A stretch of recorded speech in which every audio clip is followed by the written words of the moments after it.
What's up, y'all? Winnie here, and welcome back to SCP Foundation Wiki. There was supposed to be one of these on Tuesday and Wednesday, but on Tuesday the weather was being strange, and on Wednesday I was like, let me do some videos. Wait, I'm expecting a phone call that I don't know when it's supposed to happen. Dang. So here I am recording Wednesday night at 11 p.m., and we're going to see how this goes. So today we're going to be checking out Venus statue, Edisonian afterlife communicator, uh a flare gun, standers, and different skin. This is either going to be wacky or terrifying, and maybe I shouldn't be doing this before bed, but let's be honest, I'm not going to sleep while it's still Wednesday. Alright, Venus statue. It's safe, it claims.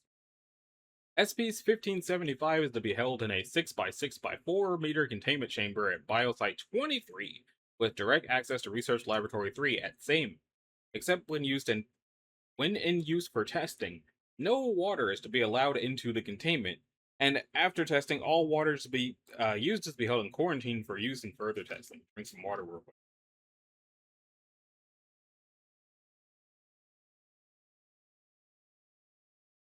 Who would have thought sitting between two fans on high would dry your mouth out? Anyway, SCP-1575 is a marble statue, standing approximately 2.75 meters high with an additional base of 0.5 meters. The statue is a depiction of Venus, Roman goddess of love, beauty, fertility, and seduction, clad only in wrappings from the waist downward. The statue acts as a fountainhead. Damage to the base shows that it was likely intended as a permanent installation, with a single channel running from underneath the base up through a hole in the mouth. 1575 shows no anomalous properties on its own, nor do samples removed from the hole. An inscription on the base, partially obscured by the above mentioned damage, indicates it to have been sculpted in the early 16th century for a private collection somewhere in Italy.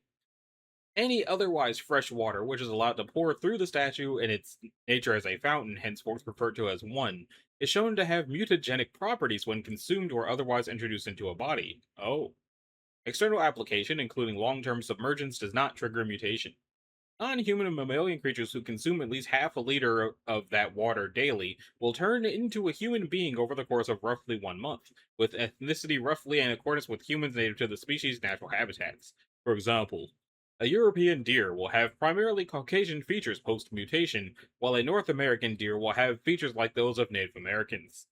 Curiously, most modern breeds of dogs and cats will have indistinct or mixed racial features. Interesting.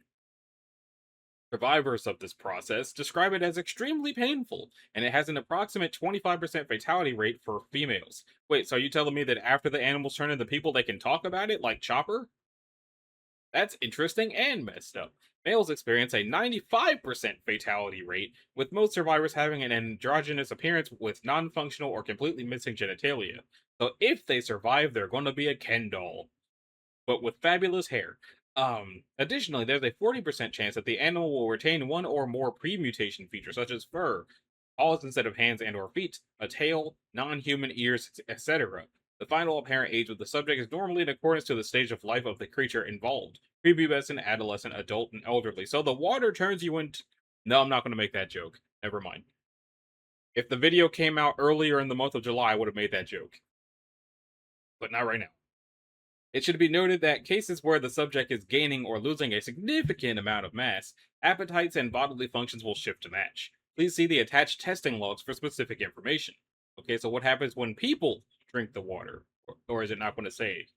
After a successful mutation is completed, subjects normally display an intelligence level typical for what is considered average for their species. Several subjects have shown a somewhat increased capacity for problem solving than is considered normal for their species. Whether this is due to neural restructuring or by a byproduct of Foundation testing is currently unknown. Many subjects who develop proper vocal cords are able to learn to speak, but typically only with rudimentary phrases or basic needs: food, sleep, play, etc. Similarly, most subjects are able to achieve full mobility within 2 to 4 weeks of stabilization, though manual dexterity takes far longer to perfect if the original species had simple paws or hooves. Which is to say, if they didn't keep simple paws or hooves. God, can you imagine turning into a whole person, but your hands are hooves? And you just have to deal with that? Like, yes, 45 minutes ago I was a horse and now I'm a human without hands. Oh, God. How dare you turn me into this and then also give me the knowledge of what hands are and how I do not have them? How dare you? Venus, why? Anyway, one does not have any notable effect on a creature's personality, memories, or instincts. All carry over from the individual animal's existing self despite drastic restructuring of the brain. Domesticated animals typically retain previous levels of affection for humans, though the physical and mental trauma of the mutation process often leads to cases of depression and or psychological issues. Look what you've done to this poor monkey. Now it has anxiety. Uh, Humans have not been observed to experience any notable effects when ingesting the water. Non mammalian creatures will mutate, but due to significant physiological differences, they will have a 99.9% fatality rate due to drastic and incongruous physiological differences. Only two non-mammalian mutations were known to have stabilized. Neither had completely changed to a human form, and both were euthanized after brief study. Well, that sounds rude. Addendum 1. Oh, there's two addendums. Oh, there's three addendums. Hang on. SP-1575 was recovered from a facility named the Miracle Farm, previously owned and operated by Marshall Carter and Dark Limited, because of course it was. The stated goal of the facility was to present our clients with the finest in custom ordered pets, prey, and companions. That sounds like a Dr. Wondertainment thing, actually. Mobile Task Force Theta 2, Moreau's Morgue, was able to secure the facility, blank on hand personnel, blank attending clients, and something hundred living specimens in various stages of mutation. Only blank specimens, single digit, were deemed fit for transportation and study. All others were euthanized on site. Farm personnel and clients were detained for questioning, then given Class A amnestics and released. A cover story of a runaway fire was implanted in their memories before release to explain the destruction of their facility. According to obtained records, at least double digit specimens were known to be in possession of clients of Marshall Carter and Dark. Theta 2's current mission is to track down and recover or destroy said specimens. Thus far, single digit have been accounted for. And we got some testing logs. First one was an adolescent Japanese field mouse. The subject expired after 12 days. The cause of death was determined to be overall body size increasing faster than the cardiovascular system was able to supply. The subject had undergone a 500% increase in overall size, measuring approximately 1.01 meters. The subject had been observed consuming nearly 95% of total body weight per day before expiration. Next was a male white-tailed deer pre-adolescent. Partial transformation stabilized after 30 days. During mutation, the subject suffered severe hemorrhaging in the pelvic area. Reproductive organs atrophied, rendered asexual by the end of the mutation cycle. The subject maintained a tail and base for antlers, however, the antlers do not grow beyond nubs typical of yearling bucks. The final appearance is androgynous, but otherwise typical of eastern seaboard Native American. Next was a female Bengal tiger who was an adult. Had that one lived, that sounds like it would have been a terrible idea. Expired after 4 days due to cardiac arrest and failure of liver and kidneys. Due to the subject's aggressive nature, it was kept sedated during examination. It is believed that the sedatives disrupted the normal mutation process and caused organ failure. The future subjects not to receive sedatives unless they are at least 80% stabilized. Next is a female dog, Canis lupus familiaris, of mixed breed, adult. Experimented aborted after 6 days. The subject was discovered to have a significant flea infestation as well as intestinal parasites. Said parasites were all affected by one. The procedures were updated. The doctor sent notice to all staff working at 1575. That sounds just terrifying. 12 was a female hyacinth macaw. Anador Hincus hyacinthinus, pre-adolescent. Expired after 20 days, cause of death determined to be internal injury suffered from extensive bone fractures. It appears that in this case, the subject's skeleton was not able to change at such a speed as to match the rest of the body. Differing muscle functions and the stresses of the mutations cause over 60% of the skeletal structure to break in various manners. Oh no. Curiously, the extremities of the wings had already begun to split and appeared to have been forming into crude hand analogs. Y'all put that macaw through the process of putting on Spartan armor. How dare you? Next up is a female grizzly bear, Ursus arctos horribilis. That's a rude scientific name for a bear. Mutation was complete after 32 days. Subject did not consume any food or drink besides one during the first 29 days. Subject's excreta shown to contain excessive amounts of organic material, fatty deposits, blood, etc. So I guess they caught that one after it had got ready for hibernation. Test 16. A female Grevy's zebra, also imperial zebra, Equus grevii, adolescent. Partial transformation stabilized after 27 days. The main body, hind legs, and most of the head shifted to human with an appearance of a native African, with front legs and jaw structure remained most normal for a zebra. Subject showed extreme distress, difficulty of movement, impairment while eating, euthanized after thorough examinations. Addendum 3, notice from Dr. Somebody regarding a minor containment breach involving 1575. Following the incident on the 12th of this month, during Test 9, any animal to be used in testing with 1575 is to be thoroughly examined for both external and internal parasites. Our initial beliefs that one only affected the primary host is proven wrong. It apparently retains its mutagenic properties even when ingested secondarily through the host's lower gastrointestinal tract or bloodstream. We absolutely do not need another instance of half mutated flea creatures, and the psychologist is having a hard time helping Janet with her nightmares of a 7-foot long tapeworm with a screaming face tearing out of the belly of a dog. Good God. Oh, jeez. Oh, that's actually that's just God Emperor of Dune, actually. Anyway, moving on, moving on. Holy crap. Now it's time for the Edisonian Afterlife Communicator. So I guess it was somebody else's idea. Euclid. SCP-1576 as documented in 19 something. SCP-1576 is to be contained in a containment locker located below Area 89. No personnel are to be admitted access to this chamber. Original documentation relating to it is to be stored in the archives. Copies of these documents have been stored at Site 77's archives. That's strange. I guess this must be one of those ones the O5 actively use. Instances of SCP-1576-1 are to be held in humanoid containment chambers. Oh, are they people? Well, I guess they're probably, maybe, unless they're zombies. We'll find out. And humanoid containment chambers with all ventilation and plumbing systems disconnected. Uh-huh. Entryways to these chambers are to be sealed from the outside, with an airlock between the entrances and the outside. Instances will survive between 1 to 4 months before death. After expiration, they are to be incinerated. Sounds like it's zombies. Once the instance has been removed, the chamber interior is to be disinfected. When no trace of affected material remains, the chamber is to be used for containing additional instances of 1. Are y'all making more zombies? This seems ill-advised. Agents in Edison, New Jersey and Fort Myers, Florida, USA are to monitor medical reports for signs of 1 cases. Oh, it's loose. In the event that an instance is located, the cover story of CDC intervention for a new form of meningitis. Are y'all trying to tell me that in your universe, is that why it's Edisonian? It's not because of the guy, but because it's in Edison, New Jersey? And then also Florida? Don't drag New Jersey into these in this way. Screw you. Anyway, SB-1576 is a black wooden box with mechanical portions attached to its interior and exterior. The interior portions are composed primarily of brass gears and cylindrical glass tubes.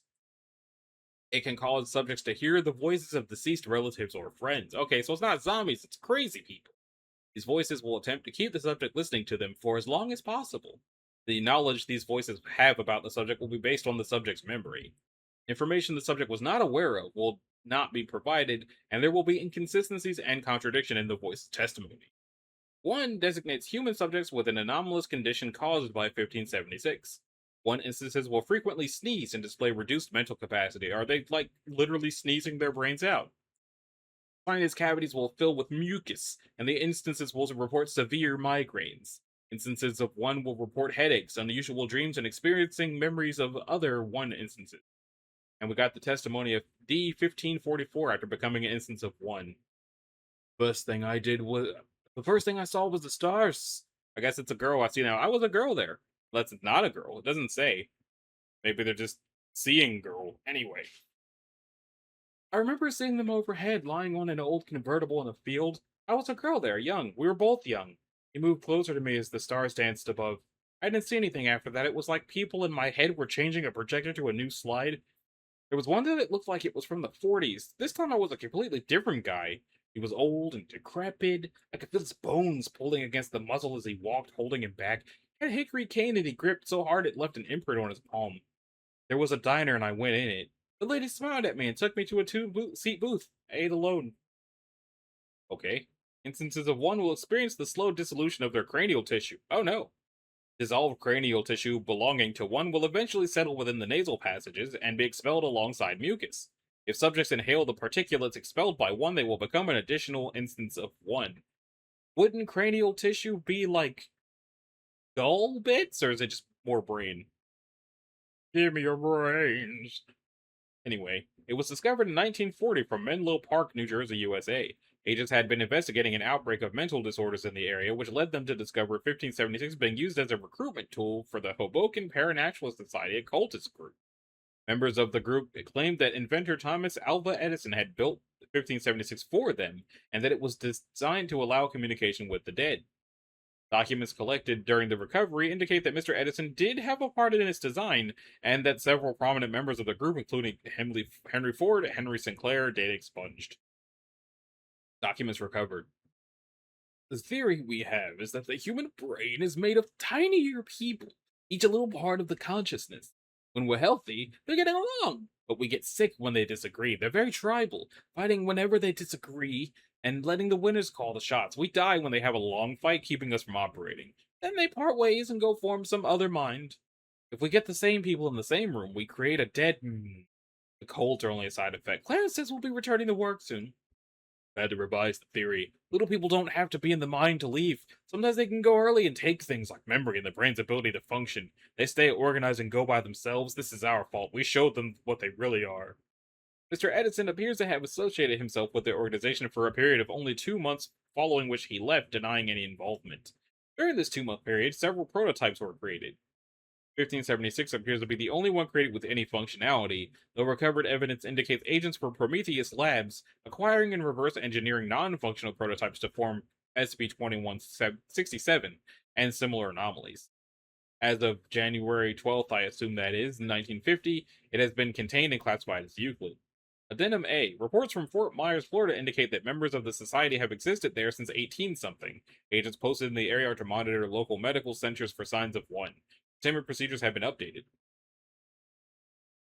Addendum B. Documents recovered from the office of Dr. Musgrove, who had been the lead researcher of 1576 at the time of his death. Further study into the nature of this note is ongoing. I'm really tired. This cold has been kicking me down, and I just can't even get up anymore. I can't get up anymore. It's almost all I can take just to sit in the office. Nothing else to do, really. The tests are going slow. I don't remember why we started this, but it's going to get bigger soon. We're hoping to get greater results. They're going on about the notes and the people. They are going to rise one day, and we cannot stop it. Ted says the research is going smoothly. We're doing great things. We know how to get out early now. They're going to be free soon. Get out of my head! I don't know why I would mark this afterlife. It sounds like it's just, like, sneezy insanity. Doesn't really have anything to do with dead people at all, but if you say so. Next up is a flare gun. It says it's safe and it's not a long. Maybe it really is just a flare gun. I don't really trust it, but maybe it really is just a flare gun. SCP-1577-1 is to be kept in a standard containment locker, unloaded when not in use for testing. Access is permitted only to Foundation personnel specifically assigned to this item. Personnel are required to log all testing of one, in addition to all materials recovered during the testing. That doesn't sound like something flare guns are supposed to do, unless they mean, like, the bits of the flare. They probably don't mean the bits of the flare. In the event that more instances of one are discovered, they are to be contained in separate lockers. That does not sound like it's talking about bits of the flare. SCP-1577 refers to two objects designated 1 and 2. One is a flare gun, identical in model to the one utilized by the United Kingdom Royal Air Force since shortly before World War II. The object shows minor wear and damage consistent with its apparent age. However, the serial number has been completely worn away, and analysis suggests this was a deliberate effort. The object functions as would be expected and is capable of firing any flares approximately 25 of appropriate size, 25 millimeters. One's properties become apparent when fired. Any flare fired from one, oh, there's more stuff. Okay, it's probably not that short. Any flare fired from one burns much hotter, brighter, and longer than would be expected. Magnesium flare gun. It is also capable of reliably firing in all circumstances, regardless of the condition of the loaded flare. Magnesium flare gun with, like, toilet paper roll.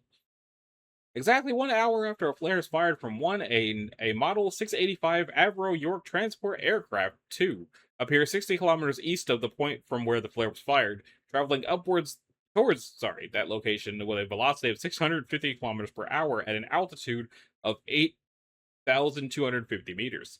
Velocity is approximately 200 kilometers higher than the known maximum velocity of historical models of this aircraft, and the altitude is approximately 1,000 meters above the known maximal operational altitude. There are no immediate apparent spatial anomalies at either point where 2 appears or disappears. However, instruments placed close to the expected entry and departure points have shown that the ambient temperature in the immediate area drops by 2 to 3 degrees Celsius when 2 reaches them. While materialization, 2 appears to be almost entirely covered in frost, including the engines. I guess they didn't figure out the icing problem. This icing does not appear to affect performance of the aircraft at all, and after 3 minutes after the arrival, most has melted or fallen away. I guess they did solve the icing problem after all. Analysis of the water that forms this ice reveals no unusual properties. If I'm talking loud, it's because I'm watching the speaker thingy of the Yeti, and I'm trying to keep it in the yellow to make sure that what I'm saying is being picked up over my 2 fans. And I'm also like really close to the microphone. So, but it has a wind thing on it. Anyway, analysis of the water that forms this ice reveals no unusual properties. 2 travels over the location from which 1 was fired and performs an airdrop consisting of 1 supply crate equipped with a parachute. After performing the airdrop, 2 continues west before vanishing 60 kilometers from the flare point. Given its speed, 2 is only detectable for approximately 10 minutes. The crate dropped by 2 measures 1 by 1 by 1 meters and is composed primarily of wood with several iron nails holding the crate together. Analysis of the crate and its parachute have revealed no anomalous properties. The surface of the crate contains stamping indicating what the crate contains and in what amount. The supply crate is rarely filled to capacity. Suppliers differ with every instance, but take the form of objects apparently intended for military use. Invariably, the contents of the crate display unexpected properties that inhibit their utility or are outright dangerous. See the testing log for further details. How many things are in the testing log? 100B menu MRE. Meals ready to eat containing sausage, mashed potatoes, beans, and a bar of chocolate. One was open and the contents were determined to be uncooked. Labeling indicated that the MRE are cooked using water-activated chemical heating similar to modern ones. Additional notes: the chemical heating process consistently burns at too high a temperature and results in burnt inedible food, and on one occasion a minor chemical fire. Stated contents: 100 water bottles that were water purification tablets, 50 tablets each. That's a lot of tablets. The tablets appear identical in composition to the modern ones. Additional notes: water treated with the tablets was found to contain a high concentration of salt, entirely unfit for human consumption. 30 cold night raincoats, poncho style raincoat with a hood made from nylon. Unexpectedly porous and did not actively keep wearers dry or warm.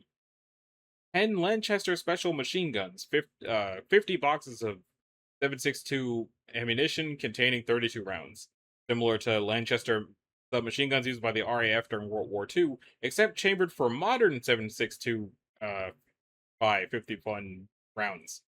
The original design for this weapon was exclusively chambered for 919 parabellum ammunition. Due to insufficiently reinforced components suitable for the increased chamber pressures produced by the ammunition, the weapons displayed a tendency for stoppages, malfunctions, and catastrophic failures.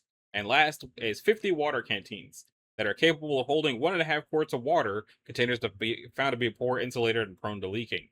A handwritten note was found stapled to the side of the crate reading frequency something something, was that megahertz? Call sign Icarus Wing. You will make contact. The radio contact log for report. Log takes place 1 hour after firing 1 on July the 13th, 2000 something.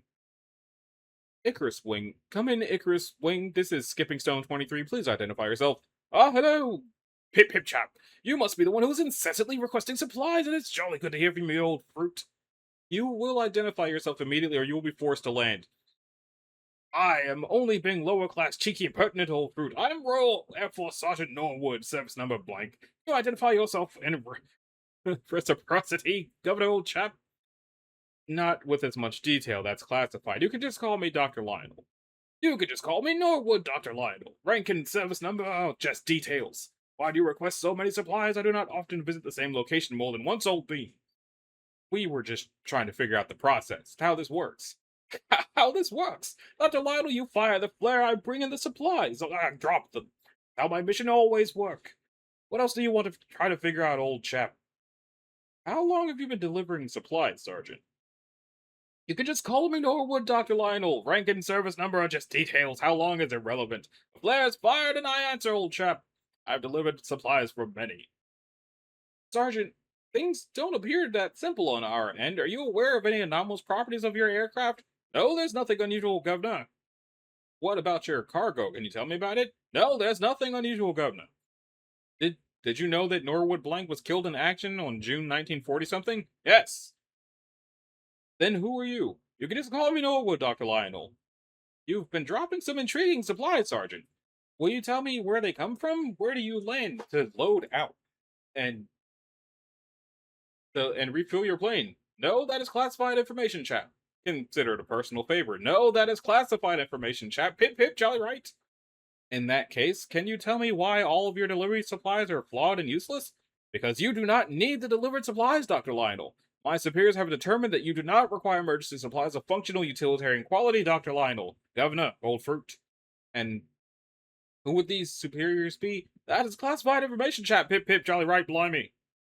I'm sorry to hear that. Our instruments show that you're reaching your exit point. I am. It is quite cold. I cannot stop you from using the signal device, Dr. Lionel, old chap old bean. I politely ask as one Englishman to another that you stop wasting my time. I have deliveries to deliver.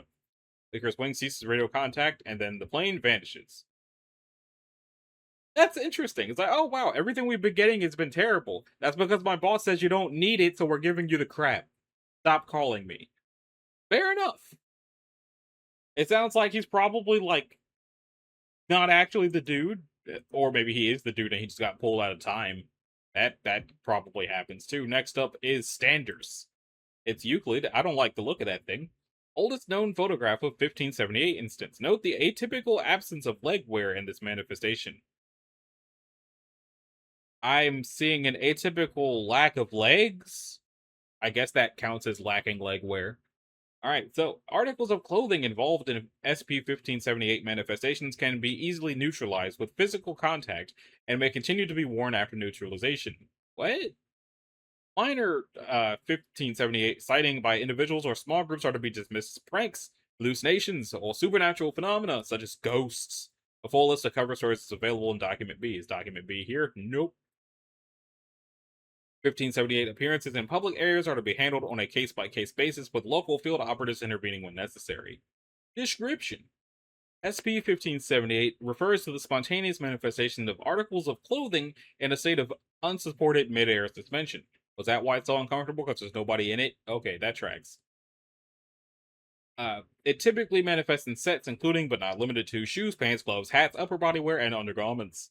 Although completely unsupported, articles of clothing give the appearance of concealing a solid humanoid structure underneath. Hats, scarves, and masks are also commonly integrated into instances, concealing the lack of a head.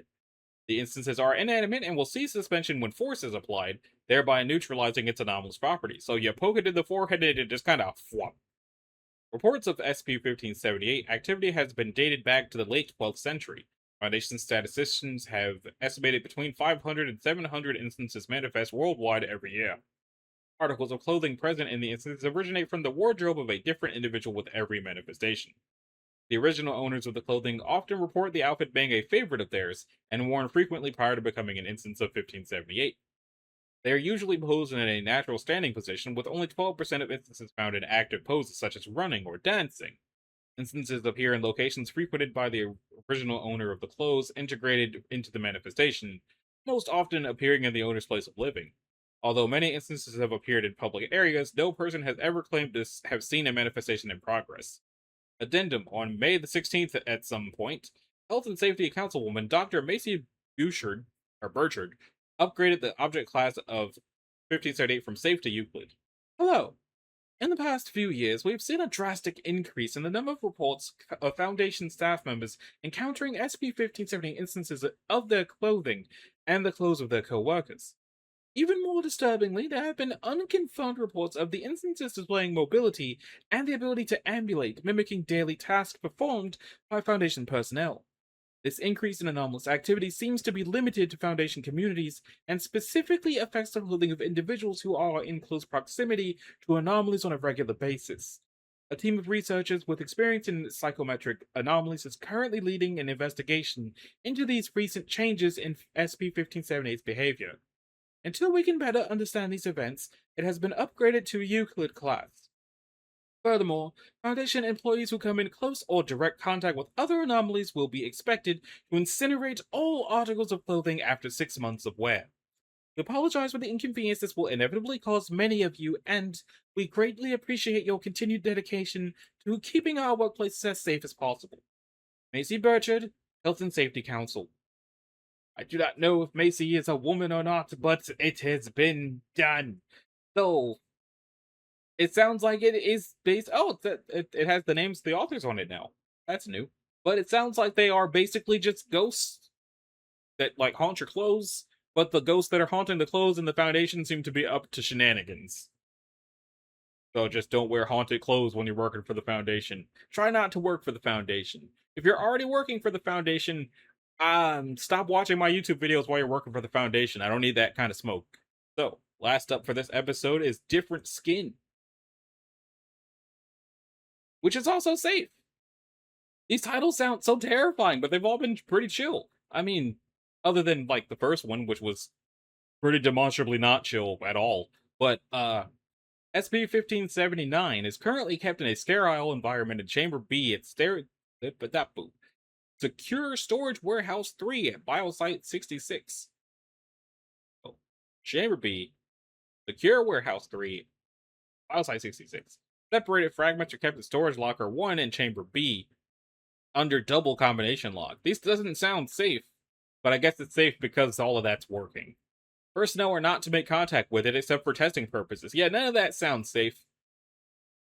But I've been told before that that's not how it works. Anyway, SCP-1579 is an aged, partially damaged wooden sculpture of a humanoid carved from cedar and standing approximately 3.4 meters tall. So, I mean, meters tall. I know it's still pronounced meters, but it's fun to me to say it like that. It does not seem to rot and shows an above average resistance to heat for an object constructed from cedar. Additionally, a majority of its surface is covered with bright green moss, which does not seem to diminish when removed from humidity or affect the integrity of 1579. Barring these particular structural anomalies, it is still wholly destructible, and chips have been removed through testing. Fragments continue to carry the artifact's anomalous effects. Okay, and those are: when physically touched by a human being, it will shudder slightly, motivated by an unknown force. Following this, the human who touched 1579 will immediately begin to feel a moderate burning sensation emanate from the point where they touched the artifact. Subjects have reported it feels like a very bad sunburn, though the discomfort subsides immediately once the entire body has been affected. Immediately after the burning sensation ends, the subject's skin will rapidly, approximately 3 minutes, take on a paper-like texture and entirely peel away, revealing a new skin underneath. The new skin will invariably have features similar to and containing the DNA of one of the following non-human animal species native to Pacific Canada. It should be noted that several of these animals do not actually feature on SCP-1579. Those affected acquire one of the following sets of features: those of Corvus corax, or the common raven. Subject will bear feathering across torso, arms, and upper legs. Legs below the knee will become yellowed and scaly, with toenails becoming pointed and blackened. Feathers will grow across the face, growing outward from the subject's nose and mouth. A beak does not form during the subject's transformation. Flight feathers grow back against the forearm and cannot be spread out as a wing. Tail feathers grow downward from the base of the spine. All feathers are the same approximate size of that of a fully grown raven, multiplied in number to cover the subject's body.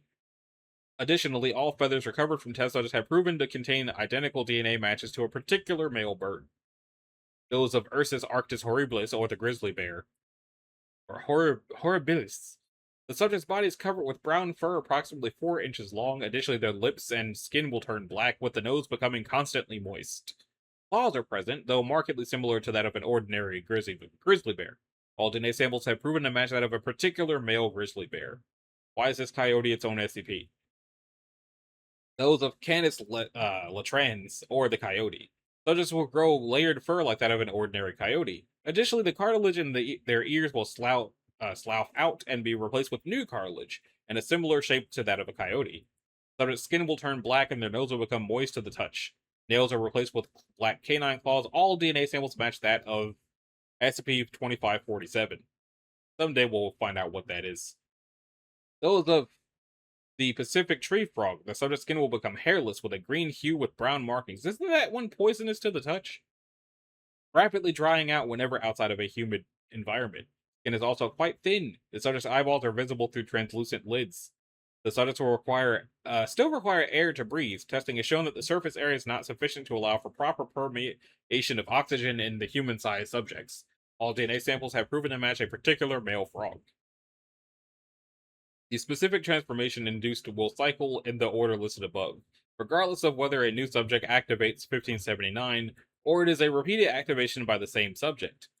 If a subject is exposed to 1579 again after a transformation, the second or third shifts will become markedly more painful, with the outer layer of skin failing to dry out and bleeding.